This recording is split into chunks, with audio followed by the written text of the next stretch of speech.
എപ്പോഴും ലേറ്റാണോ? വിഷമിക്കേണ്ട, ലേറ്റാകുന്നതിലും കാര്യമുണ്ടെന്ന് ശാസ്ത്രം. എവിടെ പോകണമെങ്കിലും വൈകി എത്തുന്ന, വൈകി എണീക്കുന്ന കൂട്ടുകാർ നമുക്കുമുണ്ടാകും. ശരിക്കും ഓർത്താൽ നമ്മൾ എല്ലാവരും ഒരു തരത്തിൽ അങ്ങനെയൊക്കെ ആയിരിക്കുമല്ലോ. പേടിക്കണ്ട, ഇത്തരക്കാർക്കായി ഇതാ ഒരു സന്തോഷ വാർത്ത. ശാസ്ത്രമാണ് ഇത്തരം ലേറ്റാകൽ അസുഖമുള്ളവർക്കായി ഈ കണ്ടെത്തൽ നൽകുന്നത്. ഇത്തരക്കാർ വളരെ സർഗാത്മക ചിന്തയുള്ളവരായിരിക്കുമെന്നാണ് ശാസ്ത്രം പറയുന്നത്. ഇത്തരം ആളുകൾ ജീവിതത്തിൽ വളരെ ശുഭാപ്തി വിശ്വാസമുള്ളവരും പ്രതീക്ഷയുള്ളവരും പല കാര്യങ്ങളും ഒരേ സമയം കൃത്യതയോടെ ചെയ്യാൻ കഴിയുന്നവരുമാണെന്നാണ് ശാസ്ത്രജ്ഞന്മാർ കണ്ടെത്തിയിരിക്കുന്നത്. ജീവിതത്തെ വളരെ ലാഘവ ബുദ്ധിയോടെ കാണുന്നവരാണ് ഇത്തരക്കാരെന്നാണ് സാന്റിയാഗോ സർവകലാശാലയുടെ പഠനത്തിലെ കണ്ടെത്തൽ.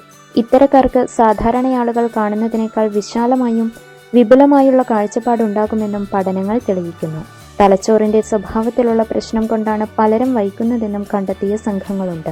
നല്ല കാര്യത്തിനും മോശം കാര്യത്തിനും ഇത്തരക്കാരെ വൈകിയേ പിടികൂടാനാകൂ എന്നാണ് പ്രമുഖ മാനേജ് വിദഗ്ധനായ ഡയാന ഡിലോൺസർ അഭിപ്രായപ്പെടുന്നത്.